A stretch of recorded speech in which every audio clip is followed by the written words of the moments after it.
Hi, everybody. Hello. Just going to let a couple more people join the session today. Let everybody come in the room. Okay, fantastic. So welcome to the Spring and United Utilities Knowledge Showcase, Collaborative Innovation in the Water Industry, How to Make It Happen. So my name is Imelda Fosu. I'm the Communications and Engagement Manager at Spring, and I am joined with some fantastic speakers today. So we have Kieran Brocklebank, who is the Head of Innovation at United Utilities.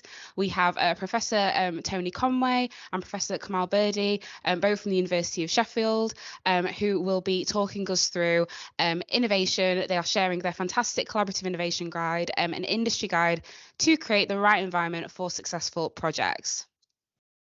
So I'm just going to talk you through our agenda today. So you're going to have a little bit of preamble from myself, a little bit of a welcome just whilst we're letting people come through the door. And then I'm going to also talk to you a little bit about Spring, a little bit about kind of our knowledge transfer service and why we're so excited about this showcase today. Then I'm going to hand over to Kieran Brocklebank from United Utilities. He's going to talk through setting the scene for collaboration. I'm just talking through this collaboration guide that has been trialled with United Utilities and his kind of view of why they're so excited to put on this showcase as well. Then at 1:15, I'll be handing over to Tony Conway and Kamal Birdi, who will be taking us through their collaborative innovation guide. So they're giving you a bit of an overview. They've got some fun kind of exercises and really trying to kind of look at what innovation means in this collaborative setting and within teams. We're going to have a bit of a break at coming in at about 1 to 2 or around that time. So we're going to have a 10-minute break, just a chance to stretch your legs, have a coffee, whatever it might be.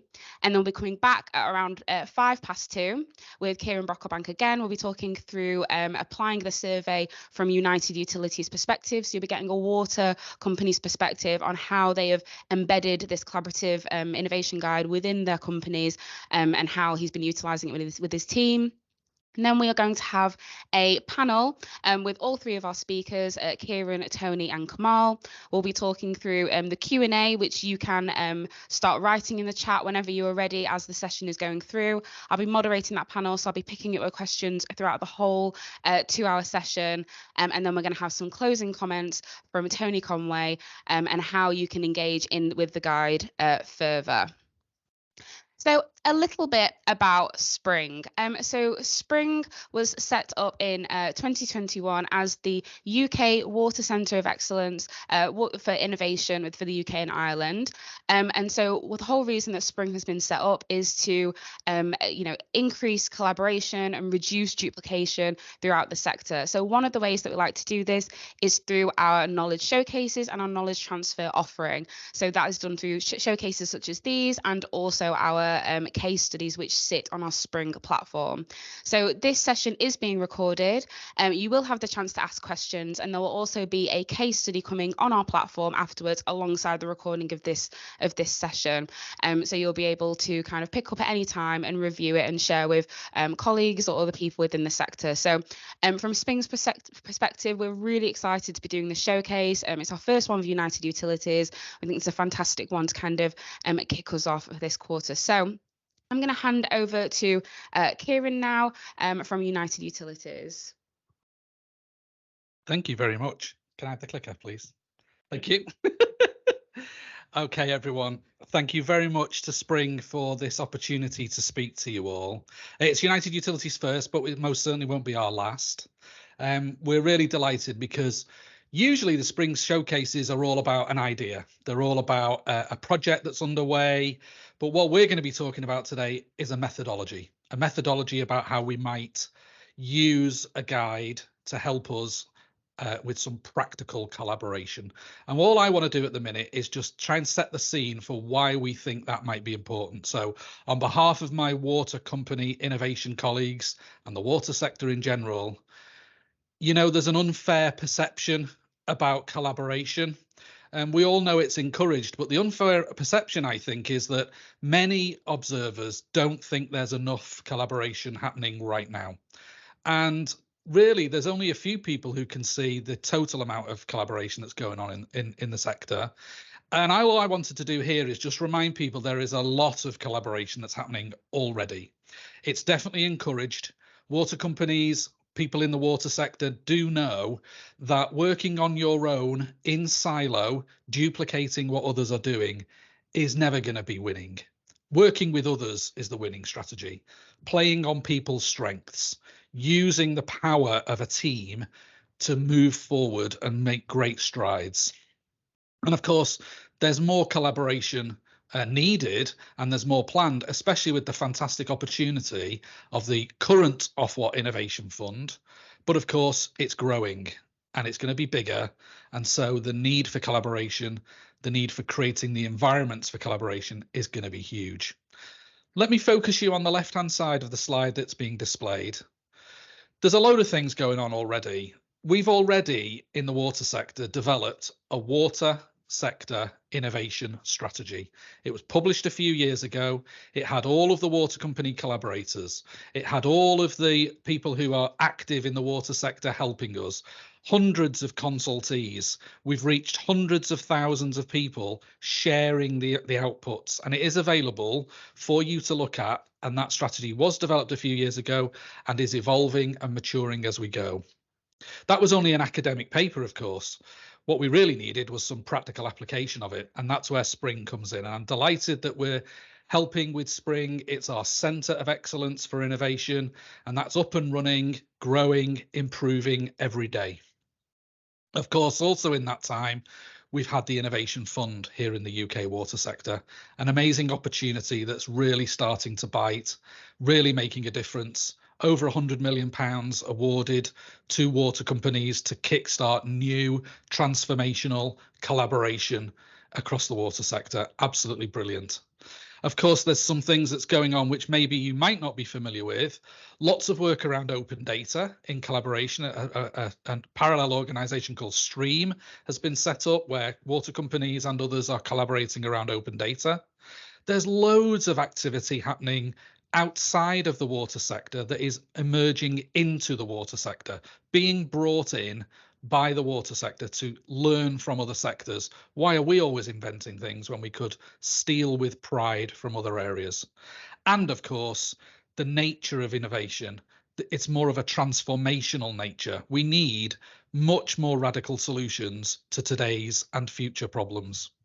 On the right-hand side, water companies are collaborating here in the UK, things like UCWIR with the big questions around the sector themes. We've got global water collaborations, UCWIR again, Spring, the World Water Innovation Fund, Isle Utilities. There's loads of technical groups where there's very much an open sharing methodology. And then if we look cross-sector, I can already see lots of companies collaborating with others cross-sector, particularly in utilities and infrastructure, but we're learning from other sectors also. And then, of course, there's the place-based activities. For us here in the Northwest, we're collaborating with innovation forums, clients, suppliers, startups that happen to be in the Northwest, and our job is to help make the Northwest a stronger, greener and fairer place. So I think there's an unfair perception about collaboration. There is lots going on already. Perhaps only a few people see the full total picture. But what's also happening is there's lots and lots of innovation projects. And, you know, mostly we find most of our time is spent talking about the concept or the idea or the technology that is being tested. And there's very little time spent on actually we should spend some time talking about let's make the project team work in an environment where innovation will thrive. And with that in mind, let me cue up today's session. There are some converging forces here that are creating this tension that needs to be fixed. There's a need for more innovation. The water sector needs more innovation. I'm always amazed how many problems there are still to fix. And we've got smart minds applying attention there. And then we've got exciting opportunities like new entrants want to come into the water sector, startups being formed specifically for that, and Springer coordinating some of that activity with us. And of course, we've got the super exciting opportunity of the Ofwat Innovation Fund, which, if we think is impressive today, is growing, ready for our next 5-year period. So that's one of the forces. Another one is realizing that when we come together on innovation, there are brand new relationships being formed all the time. Those relationships are between water companies who maybe have not worked together in this method before. We're collaborating with current supply chain. There's startups, there's small and medium enterprises, there's new entrants into the sector, all of whom we want to have relationships with. Let's not forget academia. How do we build those relationships how do we get common ground? And of course, the new relationships of we're trying to work in partnership, not just a traditional arm's length relationship. And I believe that's creating a tension. And the tension is this: how do we speak about the idea, but also how do we speak about making the collaboration environment thriving, and not just doing it once on one project because of the nature of that team, or perhaps it was a fluke, but how do organizations like ours do that consistently? And that's why I'm so excited to start the session today and to hand over to Tony and Kamal, who are going to tell you they've created a guide which we believe in United Utilities could be really helpful for the water sector. So Tony, would you please, beg your pardon, would you handing over to Kamal, and we'll hand over to Kamal to take us through the next bit to explain the guide. Thank you everyone so far. I hope you enjoy the session. 1 and 2. Brilliant. Thank you very much, Kieran, for setting that up so well. And thank you for Spring for organising the showcase. And thank you to you guys for coming along today. So Tony and I will talk for the next half hour, 40 minutes about the Collaborative Innovation Guide, which picks up where Kieran said is how do we collaborate better. It's not saying we're not doing it, but how can we do it better? And we've generated this guideline by talking to folks like yourself, really, to understand what makes a difference between better and not as effective collaborations. So where the guide came from, it was part of, we were part of a wider research program called 2065. I hope some of you would have heard about this, funded by the EPSRC. It was a 5-year research program looking at developing various types of innovations like robots to go up and down pipes to detect leaks, or look at rainwater harvesting.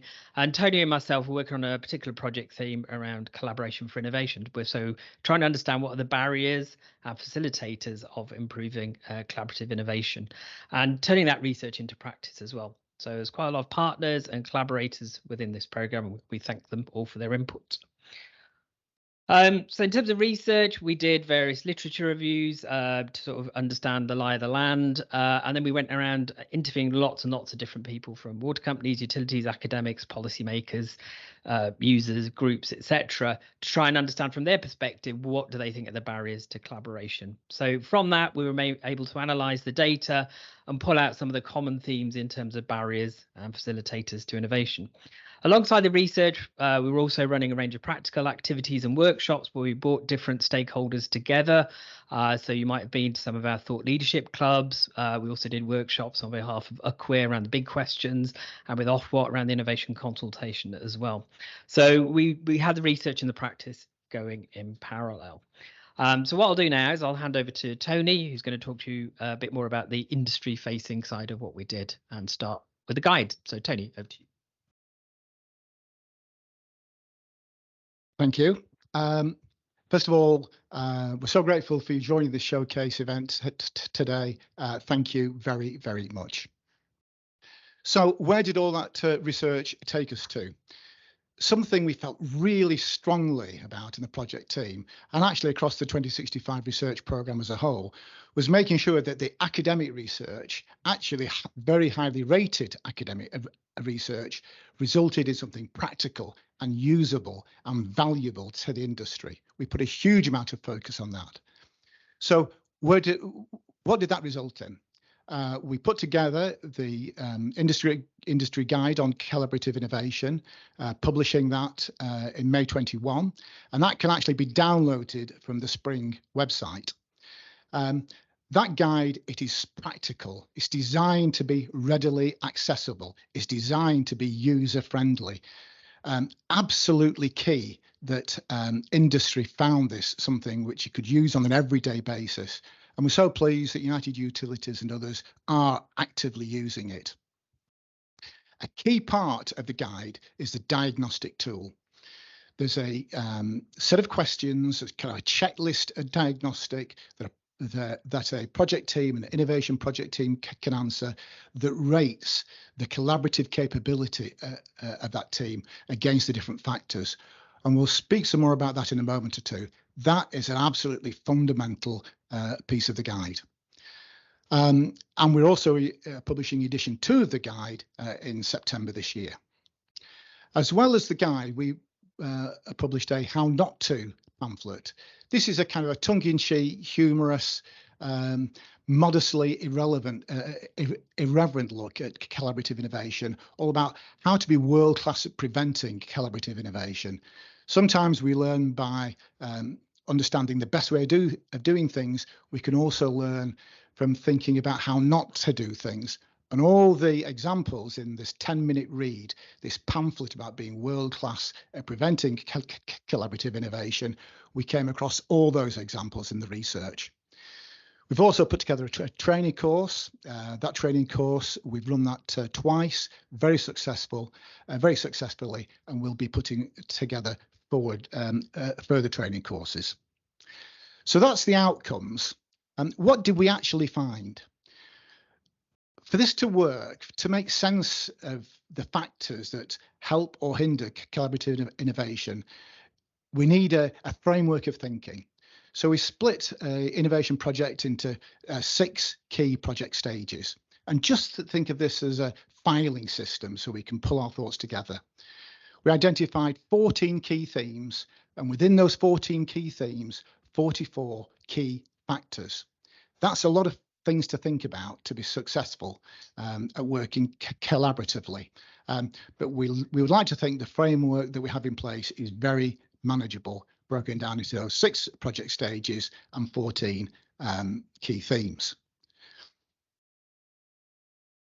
So this slide here outlines those 6 key stages. So you can see it starts with defining the project through to building the project team, about creating the right environment, how to manage the activity in a collaborative way, realizing benefits and continuously improving. Think of these as generic project stages. And of course, innovation projects never actually happen in this strict straight line order. And there's continuous interaction between all of these 6 stages. And circumstances around different projects vary. The set of circumstances around a very large innovation project are different to a small project. We can have projects at different technology readiness levels. There's different types of innovation. So within the approach described in the guide, the project team can identify the most relevant factors for that particular type of project and for the particular project circumstances surrounding it, and focus on being as good as they possibly can be in that context. This slide summarizes the diagnostic questionnaire that we have in place. It's broken down into the 6 project stages, 14 themes, and the factors within those themes. There's a diagnostic set of questions. It is very straightforward to use. The questions are very straightforward to answer.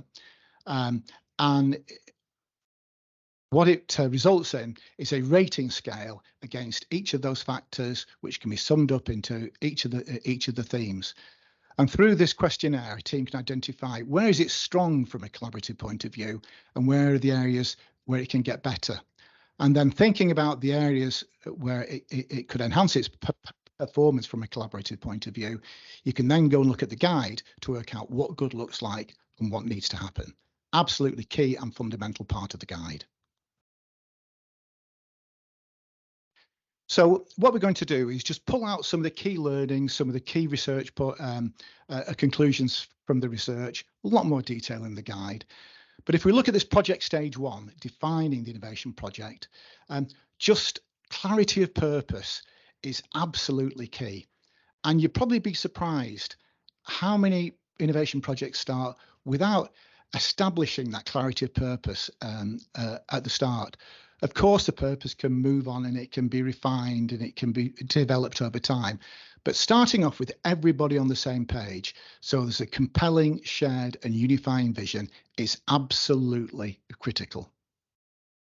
Some top tips here. is check for shared understanding on that unifying purpose, the overall objective of the innovation project. Check for understanding at the start and then check again and check it again. Remember, it's the team's vision. It's not my vision. It's not just the leader's vision. It's got to be the team's vision that everybody owns.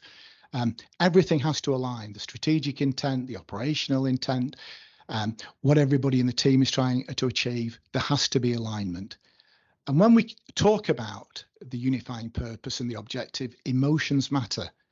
Communicate in a way that's inspiring, that builds engagement, because emotions do matter. Over to you. Thank you very much, Tony. Just a quick reminder, if you do have questions, it'd be great to put them in the chat box before the break, and then we can sort of feed them into the panel after the break as well. So I'm going to talk a bit about stage 2 and stage 3, but also in my section here, I'm going to introduce a creative thinking technique and give you some guidelines for good creative thinking, just some simple takeaways from today. So hopefully you'll take part in that little activity coming up. So stage 2 is about building the project team. It's about getting the right people together in the room. So here in the guide, we talk about the importance of senior sponsorship to provide resources and protect a collaborative team, and also good team leadership for that team as well. Within that team, we need to have clear roles and responsibilities, because sometimes things are left in the middle and people aren't really sure who's going to do what. And we also need to make clear what the benefits are for individual partners, because sometimes it's left implicit and people aren't quite sure what they're getting out of this. So that's a nice quote there to illustrate that, understanding the benefits for each partner. Also, we're trying to look at members who bring together commitment. They understand how the collaborative project fits in with their overall strategies. We want a diversity of thought in the team where we bring different perspectives along, and also ensure that these folks actually have time to commit to the project, because time is a very precious commodity, but actually time is required for innovating.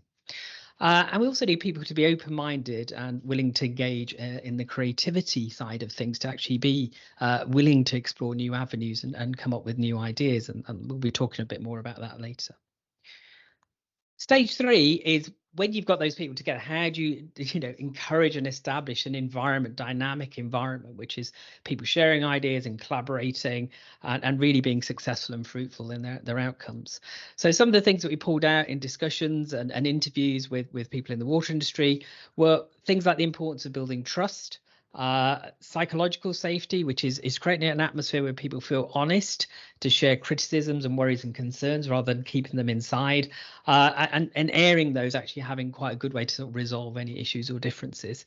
Also being aware of power imbalances, that some people have more power than others, and trying to understand that actually some people might be intimidated by that and not be willing to sort of share their thoughts. So how can we give everyone a voice that needs to have that voice in there?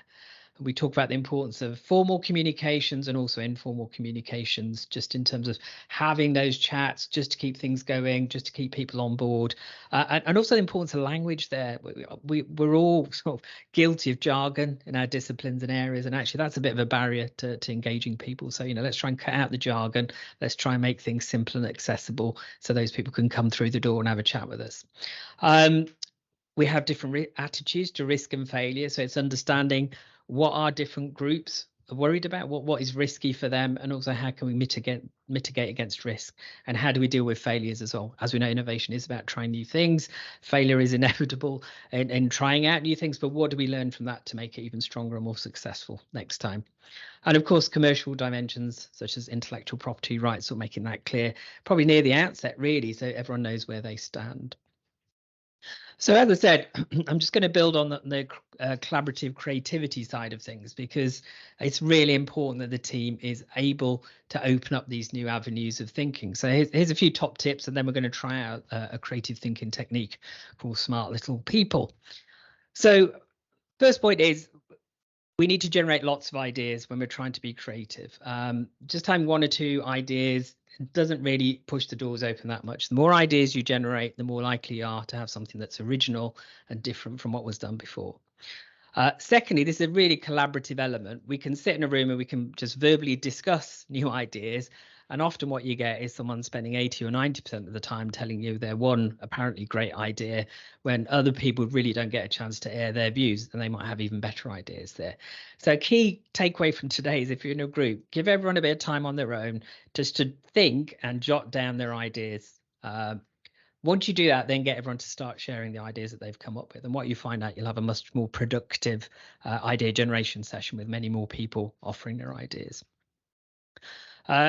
Encourage people to let their imaginations run riot. So it's a really important point that links into the next point about lots of ands, no buts. So in a stage of generating ideas, it's very important just to let the ideas flow. And a good way of doing that is taking away the word but. But is a big killer of creativity. As soon as you enter the word but into a conversation, it stops the flow of ideas. And it might be the 5th, 10th, 15th, 20th idea that's going to make a difference. But if you've already stopped the flow at 5 by but, it'll be too expensive, but I'm not sure people would be interested, but we tried something like that before, you're stopping that flow of ideas. So separate the generation of ideas, a bit of time to come up. We could do this, and we could do this, and what else could we do? What else could we do on top of that? What you find, you'll get a lot more ideas, and then you can bring the buts in later to judge them. And also, just those simple principles, lots of ideas, lots of ands, no buts, a bit of time for people to think on their own can really generate lots of new avenues. And we can also try creative thinking techniques. There's various schools of creative thinking techniques out there to try and push the boundaries a bit. So what I'd like to do now is just give you a little activity to take part in. And it's a new technique that hopefully you can try. You might be aware of this already. So this technique comes from the world of TRIZ. TRIZ sort of is an engineering-based creative thinking school. And I'll just describe how the technique works in this way. So let's say we've got a real-world problem. So it might be improving sustainability, reducing sewer outflows, etc. And we could try and come up with ideas for real-world solutions, which is fine. But sometimes what we're doing is just building on ideas that we've had before, and maybe it's not anything particularly new that we're coming up with. So what this technique called Smart Little People does, it asks you to look at the real world problem. And first of all, you're asked to go to this place, which I call Fantasyland, which is full of smart little people. So these smart little people can do absolutely anything you want to solve your problem. They can grow to giant size, they can go invisible, they can move themselves around the world just at a flick of a button. And if you've got this army of smart little people, you then have to say, how would they solve the problem that you're looking at? Okay, they've got no constraints, they could do absolutely anything you want. So you spend a bit of time in the first stage thinking about what would these smart little people do to solve this problem. Then after a while, what you do is, okay, now let's have a think of those ideas that we've come up with in this great fantasy land with smart little people. If we took the smart little people away, are there any things we can do in the real world that we might not have thought about before? So can we achieve the same effect without those smart little people? So I'll just give you an example from one of our workshops that we were working with some from Fire and Rescue Service, and their real world problem, let's just take this back, was fitting smoke alarms. If you look above you in the ceiling, have a look around, see if you can see a smoke alarm in your office or your home. And the issue they had was that they would go into lots of homes, usually social housing, and offer to fit smoke alarms for free. They'd fit them, and they'd often get called back because these alarms had fallen off the ceiling. So they'd have to revisit the house, they'd have to drill new holes back in the ceiling to refit the new alarm. Now, this was causing them a big problem because, one, it was revisits. Second, a lot of these houses were older houses. So by drilling holes in, there's more risk of things like asbestos and other horrible stuff, dusty stuff falling down. So this was a big issue. Like, how do we have to stop revisiting houses to refit smoke alarms? So in this situation, they set smart little people to the task and said, how would smart little people solve this problem of smoke alarms falling off the ceiling, and having to be refitted over and over again? So one of the ideas they came up with was that, let's say if you go into a house and the hole's already there that have been drilled, what you'd get is some smart little people hanging on to the holes, and you'd get other smart little people hanging on to this smoke alarm, and basically they'd lock limbs together and sort of close over the existing holes and sort of close over the holes and just sort of stick back up to the ceiling. So you're not drilling any holes. These smart little people are just sticking over the existing holes. So that was a great idea. How did they translate that back into practice? So then what they thought is, what's the principle going on here? Is the principle here is you're sticking the smoke alarm back over the existing holes. There's something sticking over the existing holes. So how can we replicate that smart little person solution? And what they came up with was Velcro. So what they thought was we could put Velcro pads over the existing holes. Those are covered up, so no more dust coming out. And then we put the other Velcro pads on the smoke alarm, and simply enough, you stick the smoke alarm over the existing holes, and that's it. Solution done. Very easy to refix for the householder if it falls off. And that was the solution they came up with, which you wouldn't have got to if they hadn't used smart little people. So this is what I'm going to ask you to have a go at now, is to help us and Spring with a challenge that they've got. And we're going to use the chat box for this again. So we're going to do this in 2 steps. So we'll do step 1 first. So the challenge is, how can we ensure that the learning and insights from Spring showcases like this benefit your practice and others? So you're spending time and effort listening. Hopefully you're finding things useful, but how do we actually translate that into helping you in your work and helping improve things? Okay, so that's part 1. So step 1 then, what I'd like you to do then in the chat box is say, if you had smart little people who could do absolutely anything to solve this issue, improve this benefiting your practice and others, what would they do? So anything goes. There's no buts here. So what would your smart little people do? So if you please write in the chat box what smart little folks would do. We'll just have 3 or 4 minutes to see what you can come up with. So that's just step 1. So don't think about step 2 yet. About the real world, this is Fantasyland. Off you go. And we'll just have a look at the chat box. Oh, brilliant. Excellent, Jason. That's really good.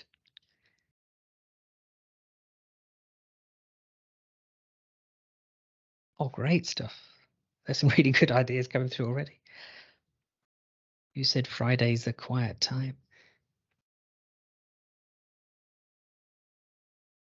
Ooh. Right, let the ideas flow. Build on them. If you see something that someone else has put that sparks something in you, go for it.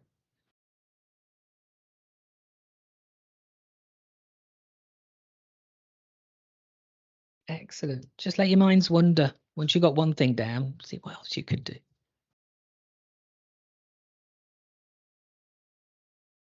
Just having a look on the chat. Are the ideas coming in? Excellent.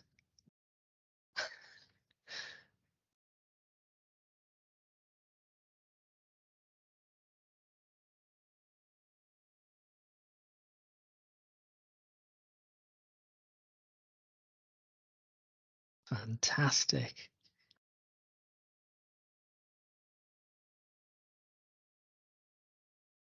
Okay, we'll just give you another minute or so. I'm loving what's coming in. It's a great place to be, Fantasyland, with these smart little people.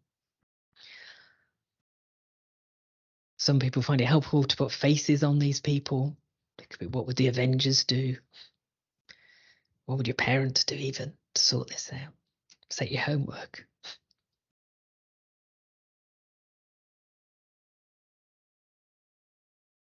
Brilliant.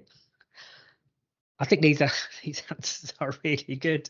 So I think these are Fantasyland answers. So I'm just going to ask you to draw a line under Fantasyland. And now we're going to go to step 2. So in the chat box, we're going to go to the real world and say, okay, have a look at the ideas that have been generated. It might be the ones that you've done already, or it might be someone else's smart little people ideas. And in the chat box, now put down, without smart little people, is there somewhere in the real world we could make this happen?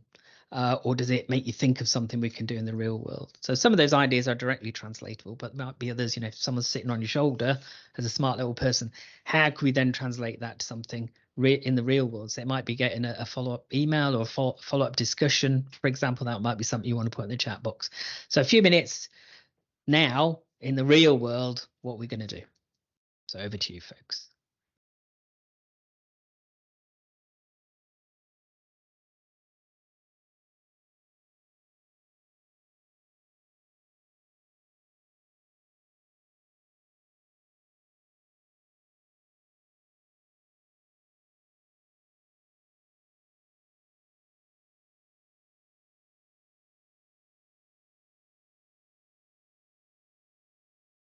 Oh, that's good.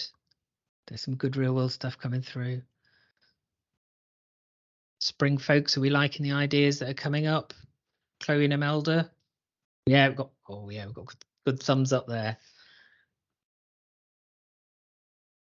So we did talk to Spring beforehand about what would be useful creative thinking exercise here, and this is something that they're very much interested in building on. So hopefully some of these ideas can translate into something.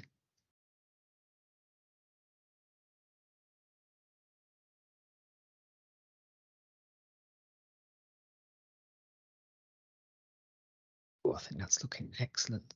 So we'll give it another minute or two just to see. So again, it could be someone else. You could go back up the chat, look at somebody else's idea and think, oh, this might be a real world thing that we could do from their smart little person idea. Ooh. Oh, excellent. Downloadable podcasts. So no, we like that. Got some nods going on. Yeah, we've got work as a bigger team to solve the problem. Of course. Have a moderator in meetings. That is the point we're making the guide as well, about having facilitators that are able to sort of coordinate and just make sure things work through and collaboratively as well.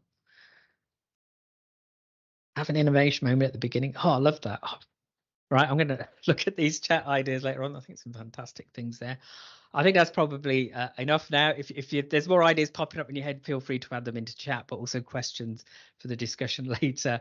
So this is, you get the slides, you get the recording. So this is a technique you can apply to anything. So just, how do we do this better? How would smart little people do this? Take away the buts, let your mind run riot, and then how would you achieve the same thing in the real world without smart little people? So hopefully that can help you come up with some new solutions. Okay, so I'm going to hand over to Tony now to talk you through the next stage. Thank you. Thank you. Great. So I hope everybody enjoyed that. I've used this smart little people technique so many times, and without failure, there are always some good ideas that emerge out of that. So just to remind ourselves where we're up to, we started the showcase saying a little about the 5 years of research that we did into this area. We stressed that our aim, our mission, was to create a practical user guide that the industry, the added value that could be used by the industry. And incidentally, Kira's going to talk shortly about UU and how they're using it. When we talked about the guide, we described the overwhelming importance of the diagnostic questionnaire. The guide is broken down into 6 project stages, 14 key themes, and 44 factors. That's a lot of stuff to think about.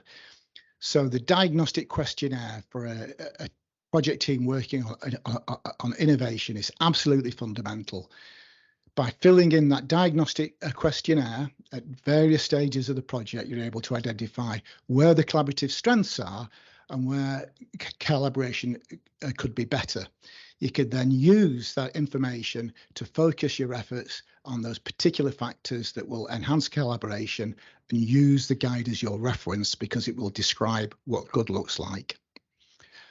What we did then was starting to talk through the some key learning points, some key bits of findings that came out from the research, and we've talked through project stage 1, define the project. We've talked about project stage 2, the project team. We talked about project stage 3, creating the right environment. Of course, things never actually happen in this strict sequential order. There's an interplay across them all. But just think about those 6 project stages as just a framework for thinking. Now we're moving on to talk about project stage 4. managing activity. And there's lots of factors associated with this. We've pulled out two in particular to share. And what we found in the research, there was always a tension, a very understandable tension between a business wanting to wrap, right and proper governance around innovation. But at the same time, that governance has got to recognise that innovation doesn't happen in a straight line. Stuff happens. So of course there has to be governance, but it has to be the right type of governance that does incorporate the right amount of flexibility. And how risk is managed is a key aspect of that governance process, because innovation doesn't happen in a straight line.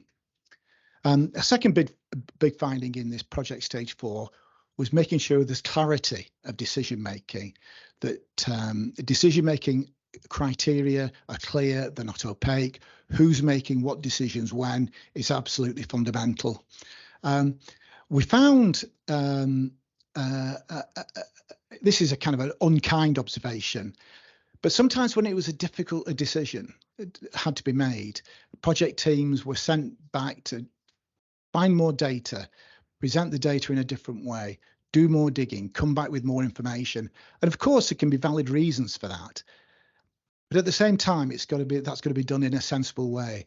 And we found lots of examples where project teams actually gave up. It was too hard to get to a position where a decision could be made. So clarity of decision making, clear criteria with good quality research and data processing is absolutely critical. There's lots more I could talk about, but those were two things that particularly stood out. Project stage 5 is all about realizing benefits. And I guess we all know it and we all understand it, but it's worth reiterating that actually innovation doesn't make a difference until it lands, until it's actually being used, it's being scaled, and it's delivering the benefits for the organization. So alongside all those great innovation skills and taking ideas from a concept through to piloting and going through stage gate reviews and all that fantastic stuff, there's some key skills required at the end of the project. It's about change management and engaged implementation. Remember that introducing innovation into a business is a change. It's moving from one state into another state. And though that does require specific skills. So understanding that and gearing the project up to undertake that change management is absolutely essential. The second point that we've got there is about engaged implementation. And the real story behind this one is the overwhelming importance that we all talk about and we all know, but sometimes we don't quite live up to that, of engaging the end user right at the outset. You'll see the kind of image that we've got there of, I think of this as an operational user actually learning about the innovation instead of at the front end when it's first the ideas are being developed and the concept is being prepared, about finding out about it right at the end of the innovation cycle. So just engaging everybody who needs to be engaged, and in particular the end user from the outset, absolutely fundamental. Some top tips here, a number of which I've already mentioned. Innovation doesn't deliver value until it lands. Creating something new isn't the same as managing the status quo. We need flexibility. Engaging everybody who needs to be engaged, and particularly the end user from the start. Just remove opportunities for confusion. I think sometimes for the project leader, their role is enabling everybody else to play their best game, and part of that is removing the obstacles and the opportunities for confusion. And sometimes when innovation lands, there's going to be changes within the existing organisation to make best use of it, and that's something else that we found, that isn't always necessarily paid the attention which should be paid to it. So continuous improving, because that's continuously improving, because that's something that we all want to do, and in particular reflection and learning. So I'm going to cover this one. So at the end of each project, there's always an opportunity to think what went well, what didn't go so well, and what could go better, and how will we do it better next time. And when we did the research, we were looking at innovation processes, innovation manuals, standard business processes and ways of doing things. And there's always a step in there in the formal documents about reflection and learning and how we're going to continuously improve and how we're going to take the lessons from this project into the next project. Often written down, not lived up to as much as it could be. So I think our point here is that reflection and learning, absolutely critical. It's a great learning opportunity. So that's our summary of the of some key points from the 6 stages.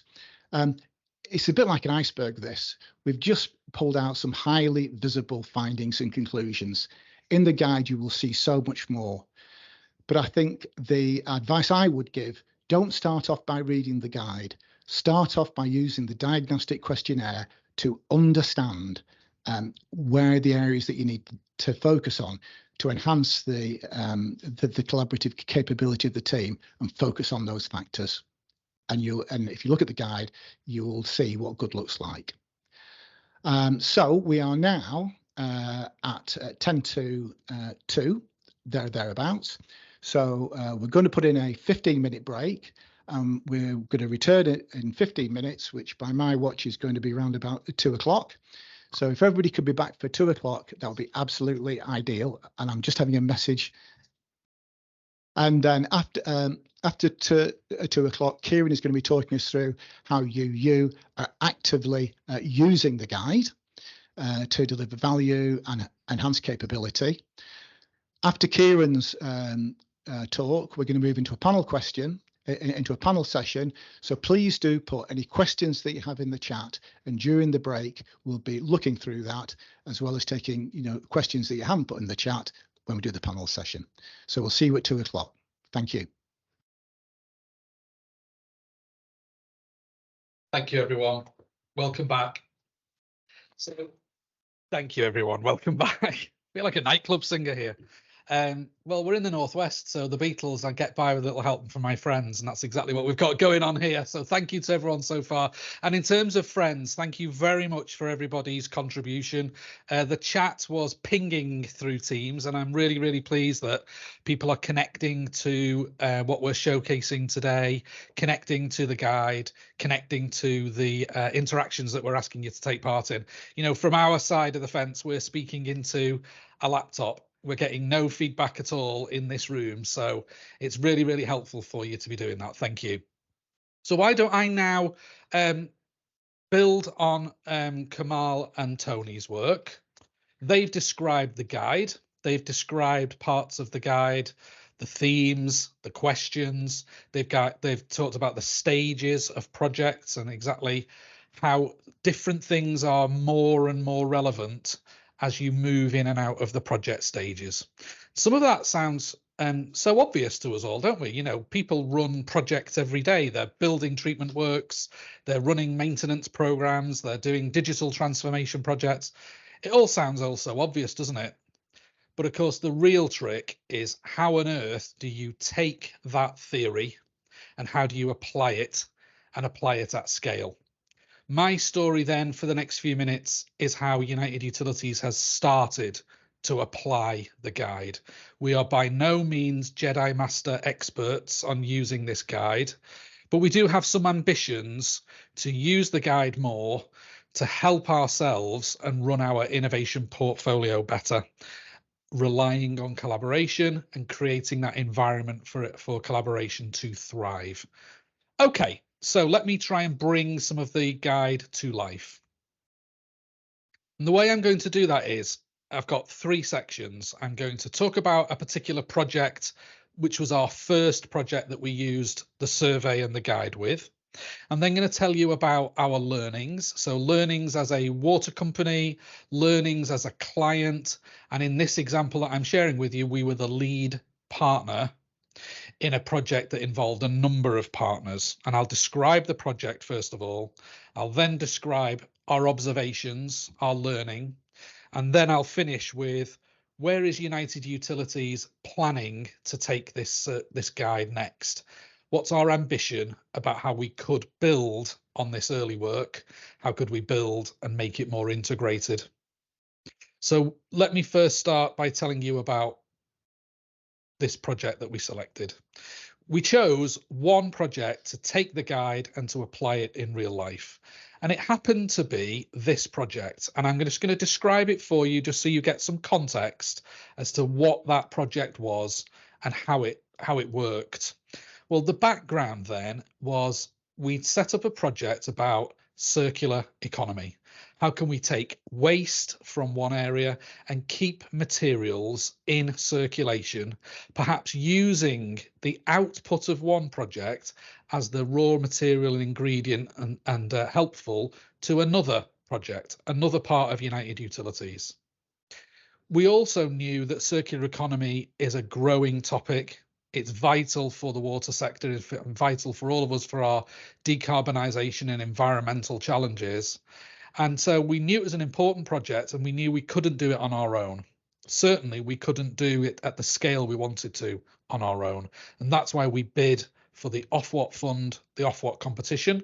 This was a couple of years ago now.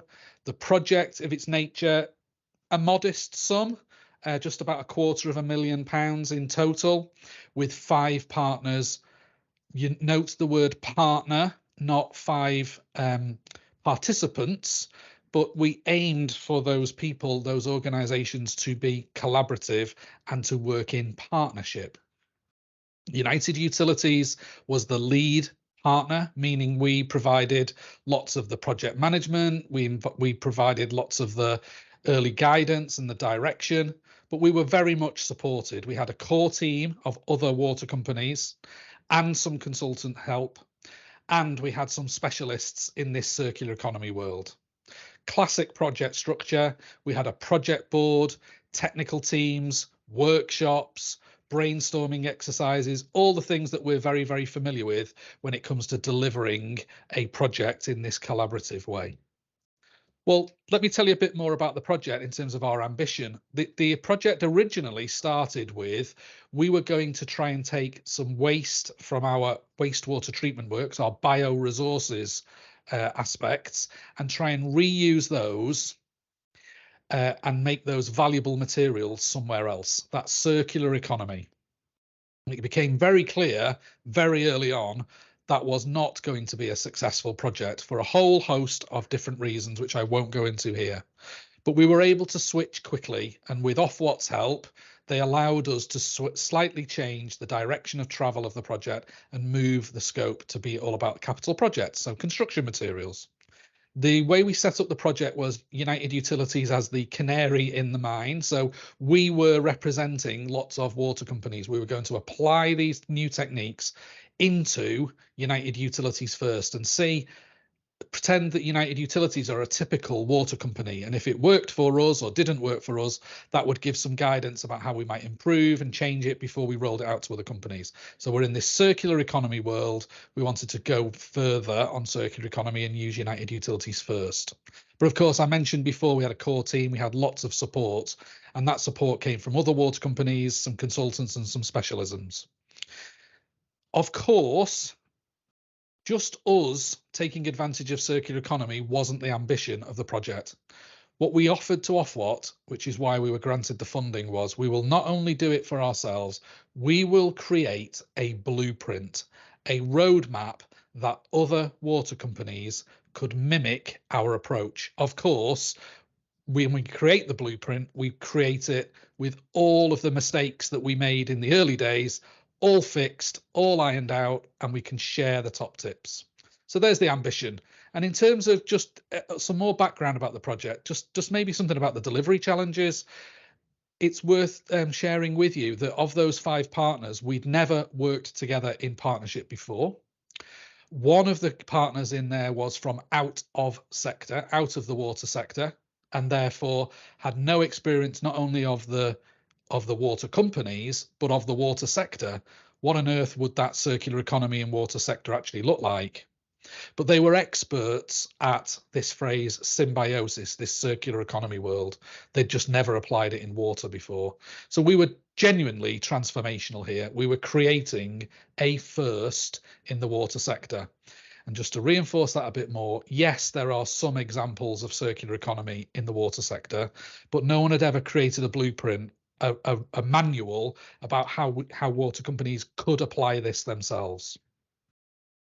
Because we moved from bioresources to capital programs to construction, suddenly we had a new set of people to work with. And what we discovered quite quickly was the 5 partners who had formed the bid and who were working and had all agreed to work together, suddenly we needed to invite more into the partnership. We didn't formalize that with new contracts, but we realized that the performers here were actually going to be members of our supply chain, not the people sat around the project board. And as a group, United Utilities said, we're going to use this project to get us well on the way to using circular economy to save some money and to save some carbon. So there's some of the background to the project. It's a circular economy project, relying on partners. Meant all of us had never worked together before, and some of the partners were out of sector doing this major transformation. And as you remember from me setting the scene earlier, we talk a lot about the project, but we don't talk enough about how can we make the project a success for collaboration amongst partners.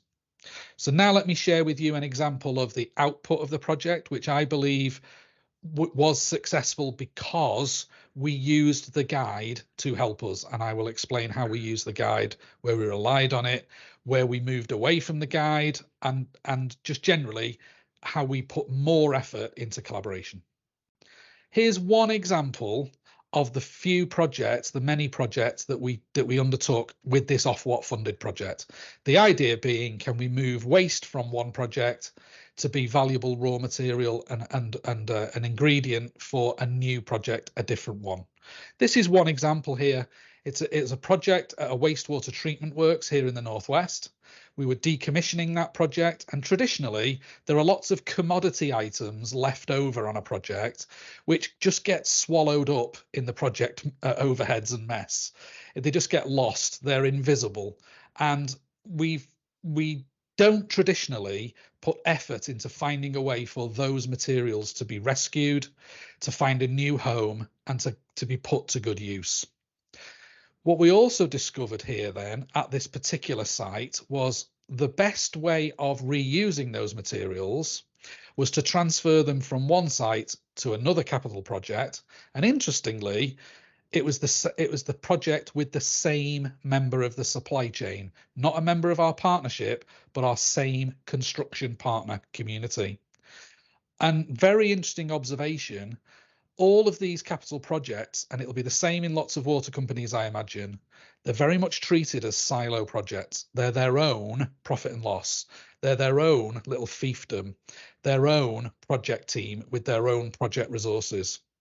So actually, one of the challenges here was, how do we get one project to share with another? And actually, who puts the effort in, who pays, and who is the overall winner? Some of these aspects of symbiosis were quite challenging for us to deal with. We'd never dealt with them in this way before, and it was quite challenging to do. But we did get some successes, and we're on track to try and deliver some of the benefits that we hoped to have achieved in this project. What's really interesting from this is we used the guide, we used more effort around collaboration, and it's genuinely led to better working relationships with those partners. So much so that United Utilities is continuing those relationships. We've done more Ofwat bids. We're continuing to work on this circular economy with some of the partners, and we're really embedding this circular economy approach. Okay, that's enough about what the project was. Let me now dwell on how we used the guide, how we used collaboration, and how we took more time to make it safe to speak up. So on the left-hand side of our slide is a link back to the stages that Tony and Kamal were talking about. I happen to have listed just 5 examples, And we choose them from 3 different stages of the guide, 3 different stages of a project life cycle. And I just want to explain a little bit how things happened in the project. For example, scope changes. We moved from a bioresources project to a construction materials project. Completely different sets of people now needed to be involved, but the partners stayed the same. And I would speak from experience to say when a major scope change like that happens, companies find that tricky.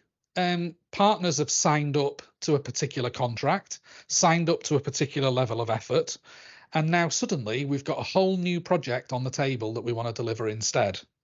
And we used the power of the guide. We got feedback from all the 5 partners every month on this project.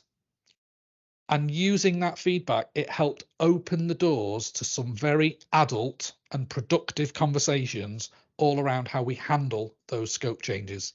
So much so that there was no impact on the project time, no impact on the project cost, and of course quality changed because we were doing a completely different scope. And relying on the guide, relying on creating time to talk about collaboration amongst the partners, not just the project concept, really opened us up and really made us speak to each other in a much more adult fashion. Linking to the end user, I think it was Tony in our talk reinforcing, please make sure end users are involved. And again, when we say that out loud, that sounds so obvious. It's basic project management, it's basic change management. But of course, when we're in the white hot heat of a project, when we're under the spotlight, when we're running with project boards, with technical groups, when we've got scope documents, contracts, when things are not going well, sometimes we forget, sometimes we don't lift our head up. And the guide allowed us and showed us with those 44 questions, please make sure you keep checking in on each other. Are you involving the end user? It was a really great prompt and reminder that perhaps in the early stages of the project, in the early stages, perhaps we might have missed really putting effort into involving end users. And I think that helped us. I think that helped us keep the end user on our radar and making sure that we don't forget about what we're here to do. A couple of things then around stage 2, and I'm picking up here about partner feedback, especially around, do the partners observe the other partners collaborating to the best behavior? And Kamal was talking about power of the partners and often the imbalance of power. Remembering we had a supplier from out of sector, perhaps their perception was we need to impress these clients to try and get some repeat business. Perhaps as a small supplier, they found the larger companies threatening. And we were very mindful of that. I'll dwell on it when we come to our observations and learnings on the right-hand side. We were very mindful of that. We did observe partners speaking up, saying, we do not score this project highly on best behavior around collaboration. Now that was a little bit of a hammer blow, really, because the project team, the project lead, ourselves, we thought this project was going really well. Everyone was collaborating. Everything was just going on ahead. But really, we found perhaps we need to go back to the drawing board a little and put a little bit more time into listening to what observations and perceptions other partners have of each other, not of themselves, not scoring themselves, but what do they see in others? And we made time to explore that fully. And I think, again, that helped us unlock some very tricky conversations and got the project back on track. I mentioned in stage 1 about getting the link to the end user understood, and I dwell on it again here about stage 2, the ability to adopt. Are you really thinking about this project? Are you really working hard on? Are we ever going to reach the adoption stage? And does all the parties around the table have the ability to adopt changes? And finally, again, on stage 5, this end user involvement comes in yet again. Whilst we dwelled on it in stage 1, again, we took our eye off the ball, which is easy to do. and we needed to pick it back up again when we consider stage 5. Now, what's important here about how we use the guide is we were asking questions about all stages every time we asked for feedback. So in the early days of the project, we still asked, have we got end user involvement, which is traditionally in some of the later stages of the project. And we kept asking. And so we have used the guide, used the survey, used the 44 questions to move us through the project lifecycle, opening up those discussions. So what are our observations? Well, they're here on the right-hand side. I'd like to share with you the real practical experience of using this survey, applying it to that particular project. And many of us who are on this call, the 80, 90 people who are on this call, are involved with partner type collaborations. And I'd like you to pay attention to what I'm about to say, because we thought we were great at this, and actually we had lots to improve. And the types of learning and observation that we had is, first of all, just make time to speak about collaboration. Mostly we talk about the idea. Mostly we talk about, in this example, circular economy. Mostly we dwell on, is the project going to be a success?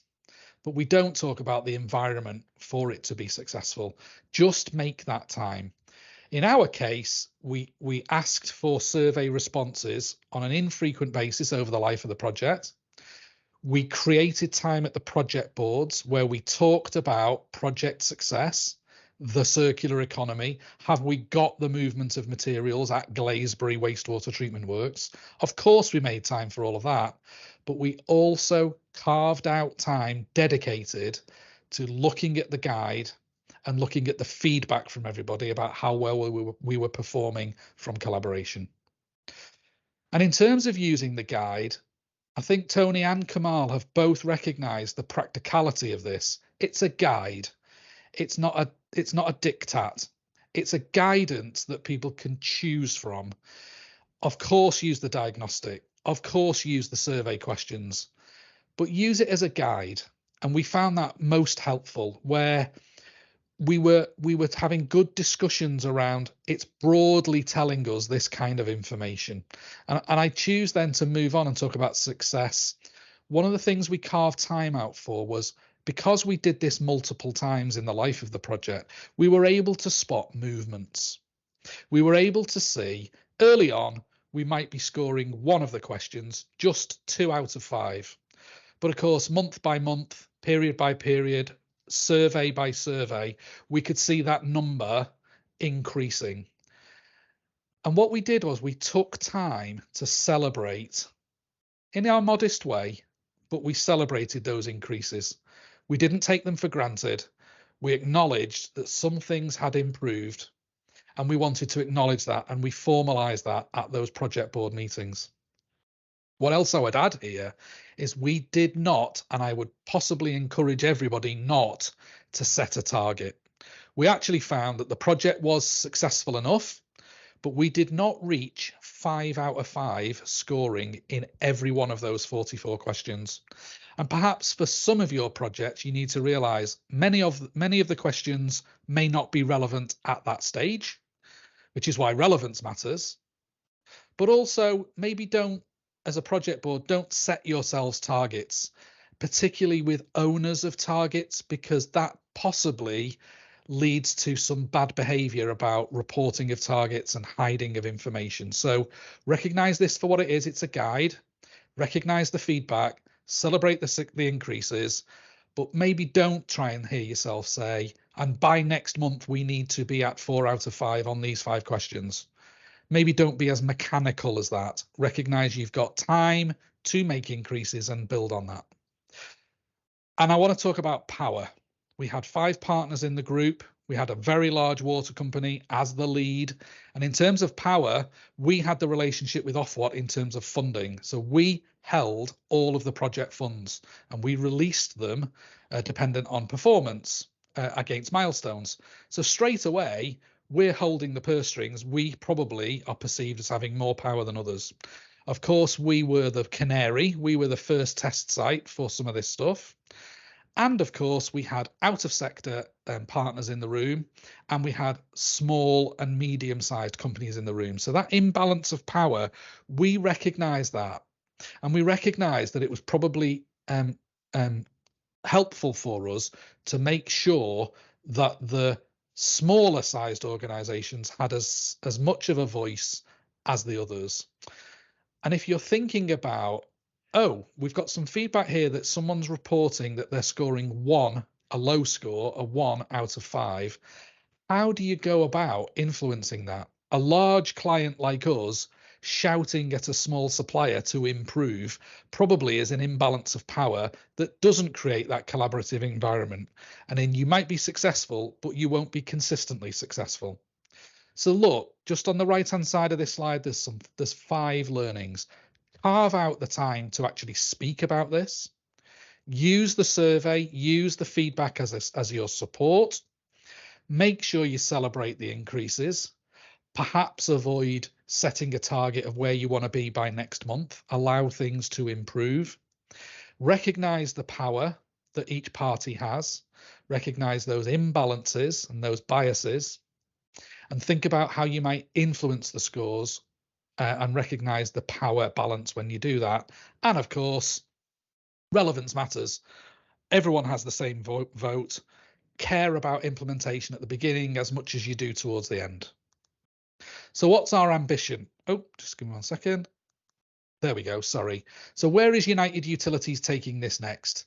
We happen to have done this on 1 single project in isolation so far, and that project has finished.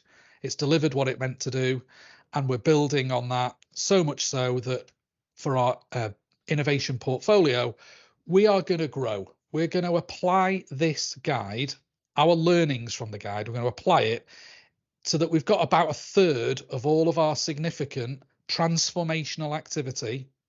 We're going to try and use this guide to the best of our ability. So that'll be things like wherever we're doing leveraged funding, particularly the Ofwat projects where we're leading.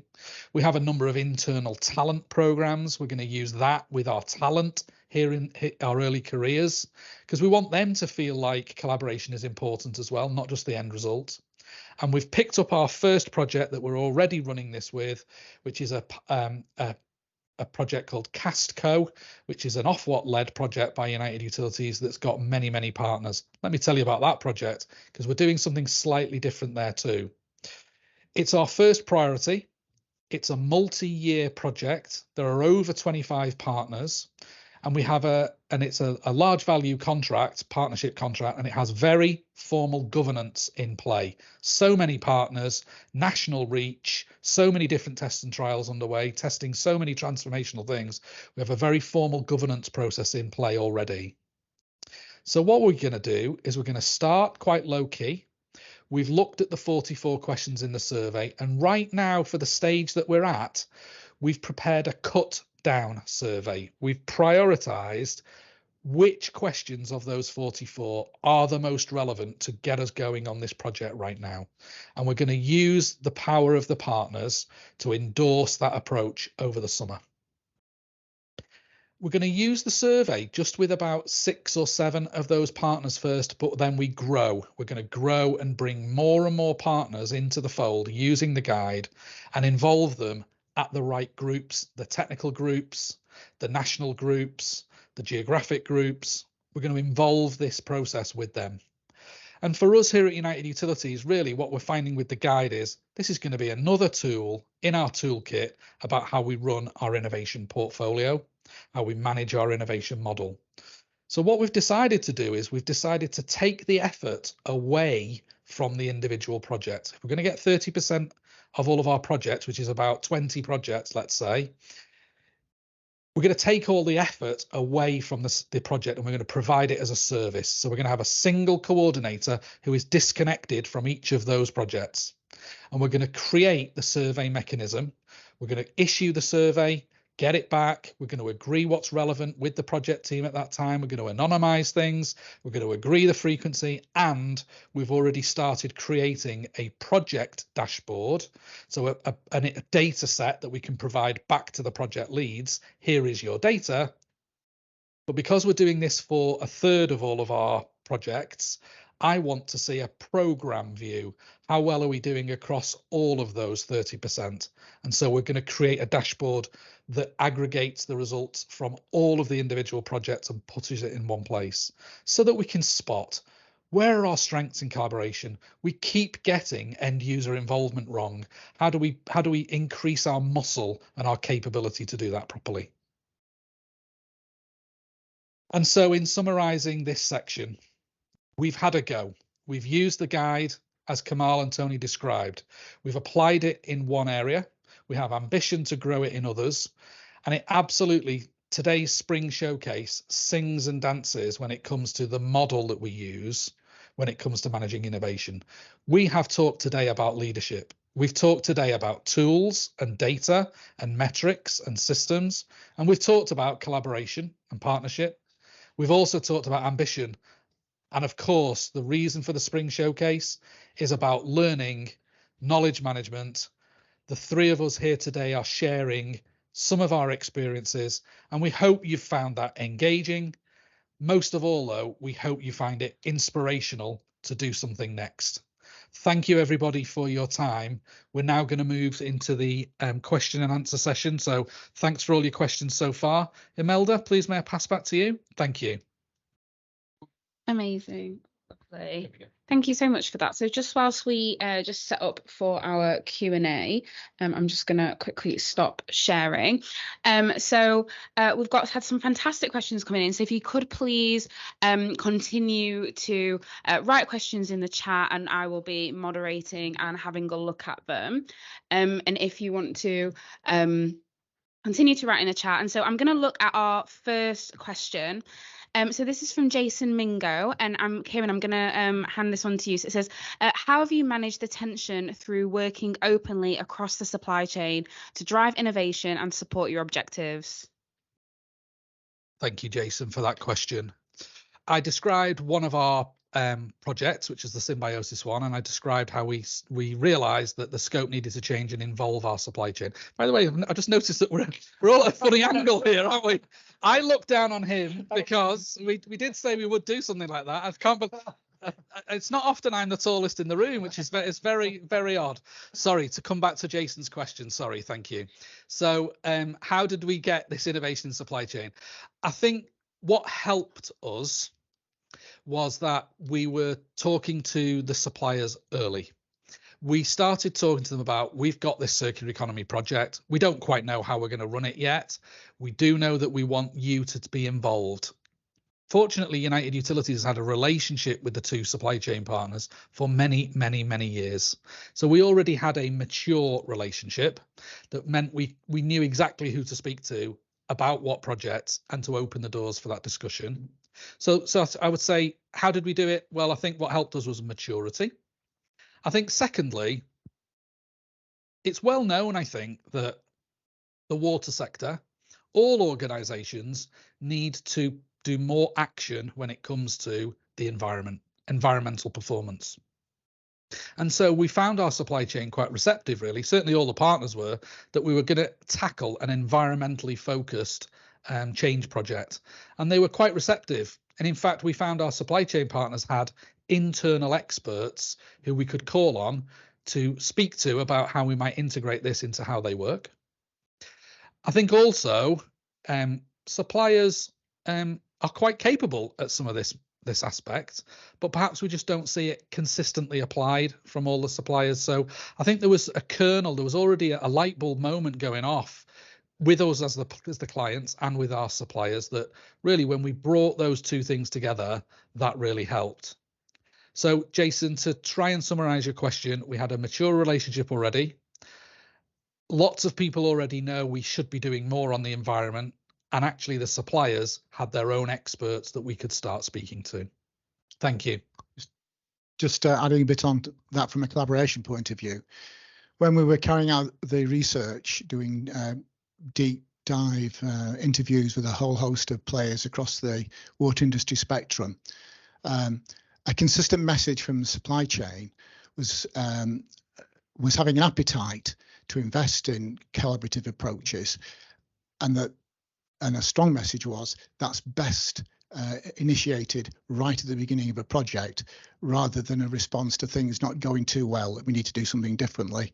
So the approach of thinking about collaboration from the start was really welcomed, and a lot more preferable than initiating something because it was felt the project wasn't going well. Fantastic. Thank you for that, Kieran and Tony. So we've got another question from Jason. So this one I think is for Tony and Kamal. So is the practice on collaborative creative thinking about ideas on a solution or ideas about the problem? We often find that the issues stem from a lack of clear understanding about the problem and applying a 5 whys tactic. Yeah, we totally agree with that. We've got a model we developed a few years ago called Clear Ideas that we've been running sort of collaborative creativity training sessions with hundreds of different organizations, and that's a key step. So we're really glad you brought that up. So we have a step called diagnose in that model, which is about before jumping to solutions, you really have to understand what the causes are. So it's about bringing in a diverse range of people to give you a good understanding of what these different causes are. So you get good mapping of causes, but then also prioritizing which are the most important ones. So 5 whys is good. Fishbone analysis we've seen used, interrelationship diagraphs as well. They've been really useful tools to really pinpoint where do we need to make a difference. So I'll just give you a story if we've got a bit of time for this. For one of our workshops, we had a group that came along, and their challenge was that in their organization they'd had a new team that had been formed from 2 older teams, and the problem with this newly formed team was that it wasn't hitting its targets. So they came into the workshop, and the challenge was, how do we get the organization to give us more resources, people, so we can hit our targets? Before we jumped to solutions, we asked them to consider why they weren't hitting their targets. So they asked the why questions, and they realized quite quickly they were still working as two separate teams, even though they were supposed to be together. They had 2 separate visions, 2 sets of processes, and really they weren't making the most of the synergies they should have. So actually at that point they realized the real issue was, how do we get a shared vision and a shared set of processes, because that was the way they found would really help them improve their performance, as opposed to sticking with the original, let's just get some more people in. Some would have been allocated to that version of the old team, some to that old version. So really fully support that point. Thank you for making that why. What is the source of this issue, this problem? Let's pinpoint that before we start coming up with solutions. Otherwise the problem doesn't go away and you've just wasted time and resources again. Yeah, just kind of building on that a bit more, the whole business of really understanding the problem. So also often people think they understand the problem. Well, no, perhaps it's more accurate to say everybody believes they understand the problem, but they understand their version of the problem. When you work together as a team, the different dimensions of the problem come to light, and you can really drill down on what the root cause is. I think some of the most telling examples of this certainly came out in the research and just my own personal experience. It's not uncommon for a solution to be, the way we need to fix this is through a capital solution. And quite often when you drill down on it and drill down on it, people really get to grips with it. It might be an operational intervention can change things, or it's an operational intervention and a lesser capital approach. So yeah, I think we're all in agreement. It's really understanding the problem is key. And it's not just a problem, it's also the opportunity. Not everything is driven by a problem. It's also can be driven by an opportunity, and understanding the nature of the opportunity, that needs the same amount of focus.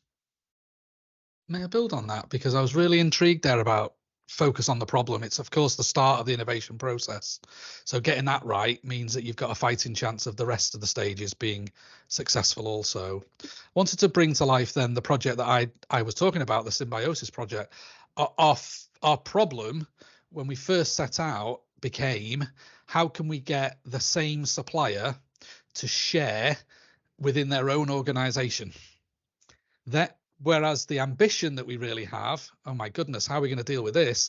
The ambition is, how are we going to get a United Utilities waste passed to another water company outside of our region, How are we going to get a United Utilities northwest of England material? How are we going to get that used by someone else in the northwest? How are we going to do it outside of sector? So far, that project has just tackled one problem. How can we do it in region with the same partners? But the ambition around all of this is huge. So to build on Kamal and Tony's point, we now go back to the drawing board and give ourselves a different problem, a bigger problem that just has different dimensions, and using techniques like clear ideas or 5 whys or fishbone Ishikawa, all of those help us with defining what the problem is that we really need to focus on. Right now, that project has got us some way to resolving our problem, but it exposes so many new problems. I told you in my introduction, I've been doing this head of innovation job for quite a few years now. I'm never surprised that we discover new problems every single day. And I think that's perfectly fine. Never mind just continual improvement, but where are the radical solutions to? Imelda. Thank you so much for that, guys. That's some great answers there. So we've got a question from Wes, which I think we spoke about during the break, and Kamal, you said you'd take this one. It said, did you look at the research by O'Callaghan, who built a water technology adoption model? Thank you for that. We have read so many things. We might have touched on O'Callaghan's work, but thank you for bringing it up. We will revisit that. If we haven't added it, we will definitely have a look at it. So please do tell us about other things that you're noticing that have been recent that you think would be worthwhile us having a look at as well. Thank you. Just adding a bit to that, we're currently working on edition 2 of the guide. That's coming out in September. So if we didn't utilize, if we didn't reference and use that piece of work in edition 1, we certainly will do in edition 2. I should say in edition 2, in that sense of continuous improvement and learning, Kieran mentioned the abbreviated questionnaire set. We're certainly going to be including that as an option in edition 2. Kieran also mentioned creating a dashboard. That's something which we're focusing on as well. And if anybody's got projects which they think would be good case studies for our edition 2, please do let us know, and you'll see our contact details in the information which Spring circulate. What I observe is someone's just done their MBA, haven't they, Wes?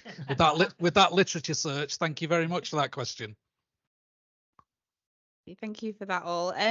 So Kieran, this question is for you. So please can you explain how you have delivered this innovation and development of potential new suppliers whilst being subject to certain procurement regulations and whilst managing existing suppliers whose contracts may be adversely impacted by new innovation? Thank you very much for that question. Comes up a lot, that actually.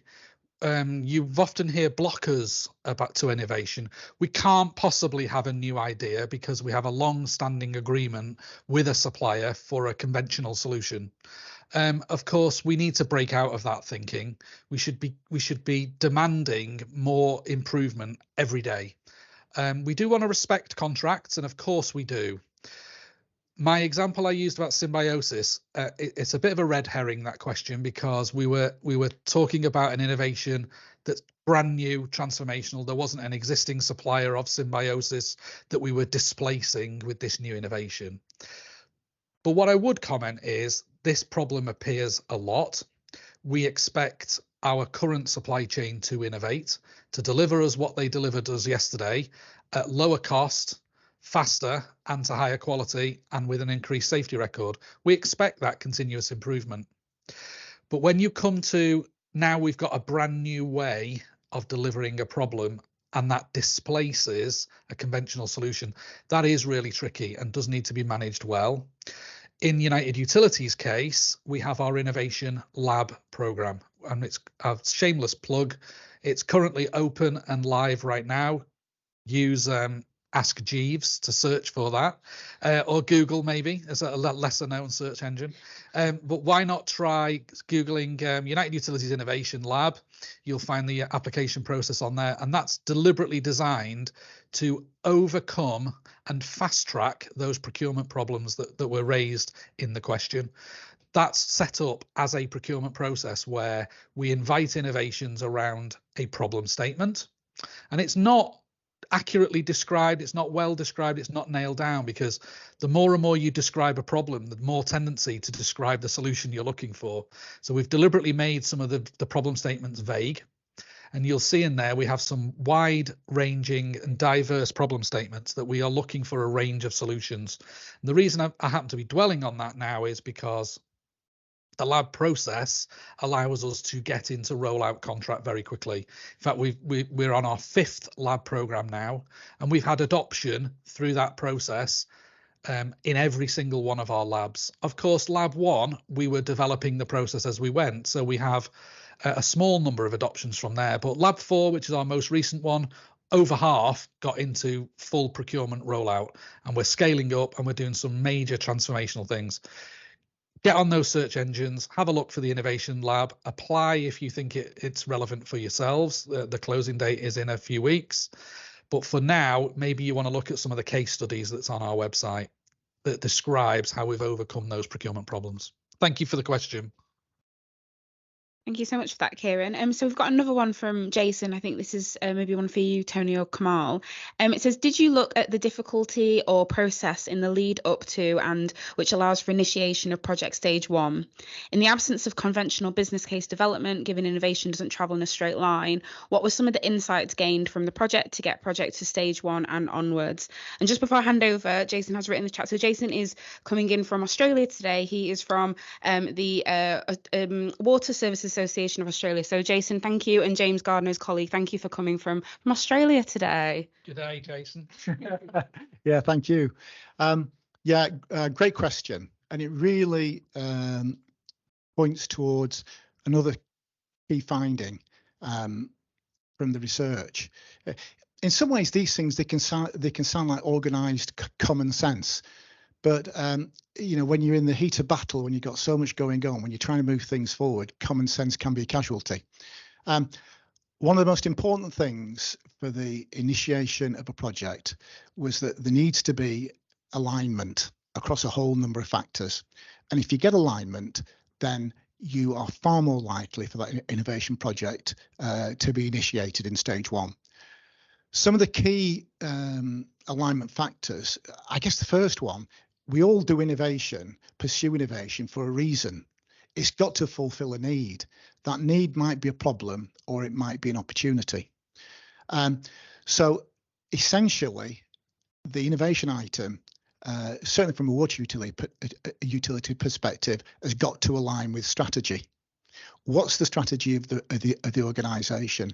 If you think about operations, what are the problems that ops is encountering? What's the direction of travel for operations? What's the ambitions of operations? I'm just using that as an example. It could be any part of a water company. So those focused on innovation, for me anyway, the starting point is to understand where is that functional part of the business traveling? What's the help that's needed? And therefore, what's the agenda for innovation? So having that strategic alignment, absolutely fundamental. And you can take it a step even further back. And I remember we got some great feedback from one of our senior colleagues on this when we were putting the guides together. It's understanding the water sector landscape. So understand what's important to our regulators, understand what's important from an EU perspective, understand what's important from a policy perspective, and obtain alignment there. If you think about the UK currently, if you think about WINEP, the Water Industry National Environmental Programme, you look at the focus on within WINEP and on it just in the public consciousness on storm overflows. You can just see there's massive alignment from a public expectation point of view, from a regulatory point of view, from a business needs point of view. Another dimension that's important is to have a champion, have a sponsor, a senior level sponsor within the organisation who can champion that. So in short, to get to stage 1, there's got to be a business need, and that business need has got to be characterised by alignment across all those factors. Yeah, I'll just chip in on that. I think suppose I'm reflecting a bit more on bottom-up innovation, where someone think this is a good project we should be doing, and it's sometimes just learning how to frame that for senior folks and make sure it aligns with understanding about overall strategy. So sometimes it's language or understanding regulation and strategic objectives of the organization. So it's taken a bit of time to understand what strategic needs are, so you can then pitch your project ideas much more effectively, so it fits in with the overall aims of the organization. Fantastic, thank you. So we've had quite a couple more questions come into the chat. So just to let everybody know that any that aren't answered in this session, we will post that on our platform alongside the case study. So that'll be given as a kind of a written answer. So if we don't get to your question, it will be picked up after the event. So we've got a great question come here through from Zoe. Kieran, I'm going to hand this one to you first, but Tony and Kamal, please feel free to come in. What are the main themes or challenges coming into AMP8? How can we engage more in the innovation process in the utility industry as a company of innovative solutions? Thank you very much for that question. Okay, AMP8. So for anyone on the call who doesn't know what AMP means, so these are the 5-year regulatory funded cycles. We're currently in the 7th cycle, which takes us up to 2025. So AMP8 then starts 2025 to 2030. Right now, all the water companies are consulting with customers, testing out new strategies, developing new ideas, so that we can submit to our economic regulator what shall we do from 2025 to 2030? Here's what we think we should do, and this is what we think it will cost, and this is how we will manage it. So that's probably where some of that question is coming from. What are the big challenges? Okay, well, you can go onto any water company website in the innovation sections, and there'll be some description about the types of challenges that we're looking for. Of course, we've got the challenge of climate change, climate mitigation. So decarbonisation, the water sector has gone ahead of most sectors in saying we will reach net zero by 2030 rather than the governmental target of 2050. So the water sector already in this environmental space is aggressively targeting how can we reach net zero by a faster timeline than many other sectors. So if you're looking for one indicator of what might AMP8 be like, it's going to be all the investment that we're ever going to need, all the smart solutions, so that from 2025 we hit the ground running to make an impact, making a difference, so that by 2030 we can get that net zero target. Many water companies have set scientific targets like United Utilities, so we're really on the hook for making some of this not just a discussion topic or an aspiration, but it's a real target that we're aiming towards. So that would be one area, climate change, particularly the decarbonisation agenda. Of course, our customers are in an environment where the customer service they receive from Amazon might be different to what they receive from a water company. And so how do we recognise the growing digital capability that other sectors are delivering customer service, and there's an expectation from customers. So there's something maybe about how can water companies and our supply chain, of course, how can we provide that customer experience to the levels that really they're starting to get used to.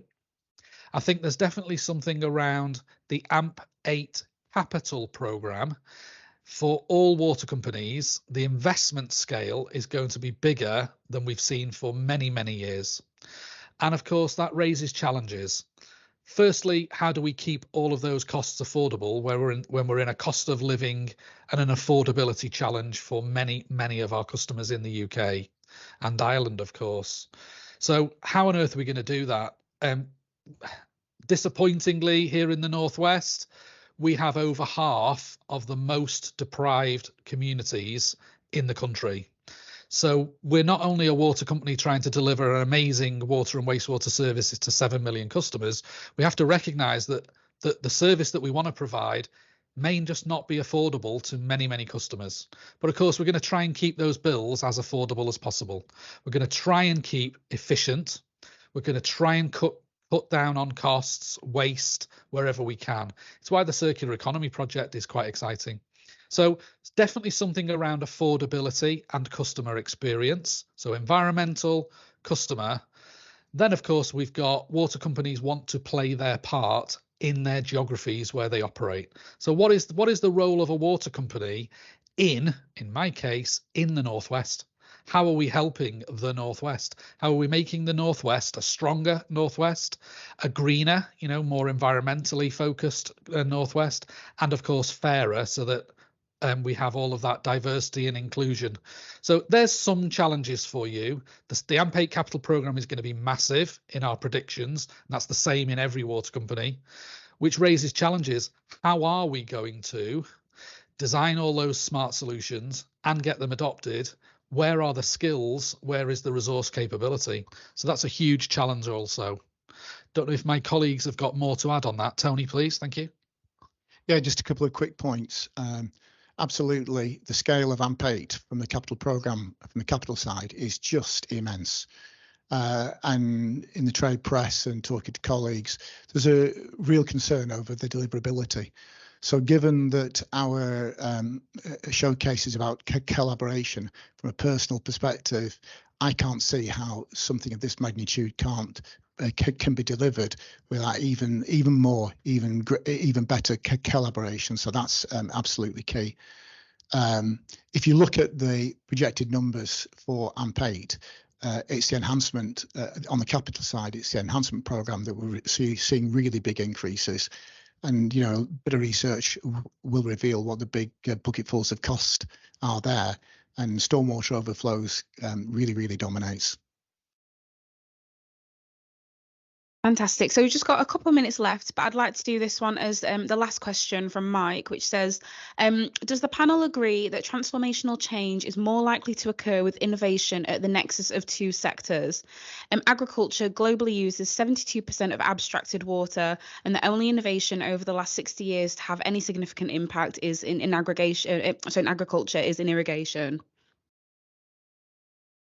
Thank you for that question, and thanks for providing some of those statistics.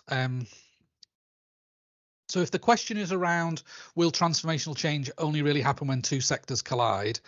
I agree with that to a point. Let me just try and explain that a little bit, try and get my thoughts in a sensible order. Individual water companies, individual companies working on their own in silo is no longer the winning strategy. So yes, collaborating with others. So I agree with that. Bringing ideas from one sector to another is another winning strategy, but is it the only one? Probably the water companies have a lot more that we can share with each other just to reach a water sector best practice, try and get everyone up to the same levels, whether that's best practice in innovation management or whether it's best practice in using nature-based solutions or storm overflows, how we handle all of that. So I think there's more to go at in terms of water sector sharing, but I would agree, if that's just about copying from a neighbour, that's really only best practice, isn't it? You could call that incremental change. So thank you for that question, because I do think transformational change is where we bring ideas from one sector to another. And you happen to mention agriculture. Yes, I think the solutions to some of the environmental challenges is that whole kind of food, energy, water sectors, all those coming together, that blending of those. Agriculture has its role to play in the current problems all around storm overflows. We need more join up. We need more sectors to work together to have an integrated water innovation plan. But I see real good, strong green shoots there. I see things happening already, lots of collaboration happening around that. We need more of it, and more of it at scale. Thank you very much for that question. Yeah, I think I'd echo that point. Just about looking across boundaries. I think looking across sectors opens your frames of reference, makes you think about things in different ways, which can encourage more sort of fundamental change about how you can meet different priorities. But also, it's a continual, lesson about creativity is just breaking out of silos and looking elsewhere and having new experiences, trying out new technologies, talking to new people, because you never know where those insights can really lead to big changes in terms of where you are. So I'll pass over to Tony now. Yeah, my kind of very brief comment there is I agree with all the comments of my speakers. And I'd be tempted to turn the question upside down in a way and saying the best of innovation doesn't occur if you're working in a silo. So the more you can take the benefit of working more widely. The more ideas are going to be generated and the better the innovation.